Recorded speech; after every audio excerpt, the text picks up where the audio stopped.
Voici les propriétés de cette fonction, ce qu'on appelle l'étude. Pour le domaine, quelles sont les valeurs de x qui sont utilisées? Alors, je reprends mon petit bâton que je promène de la gauche vers la droite.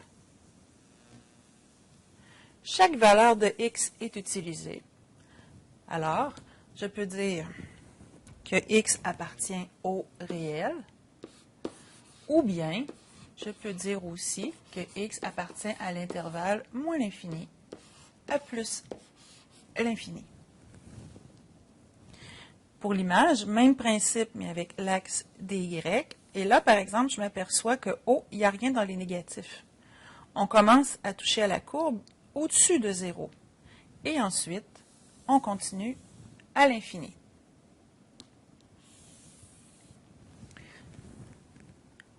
L'image commence donc à 0, mais comme on a dit tout à l'heure que l'axe des x était une asymptote, on ne lui touche jamais, c'est donc un crochet tourné vers l'extérieur, et on a dit qu'on continuait jusqu'à plus l'infini. Alors 0 n'est pas inclus dans l'image. Extrémum, le minimum ici, il n'y en a pas. Et le maximum, non plus. Ordonné à l'origine, à x qui vaut 0, on avait dans la table de valeurs tout à l'heure, on peut le recompter. À x qui vaut 0, c'est 2 exposant 0, c'est ce qui me donne 1. C'est le point qui est ici. Abscisse à l'origine, il n'y en a pas. On ne croise pas l'axe des x. Alors, aucun.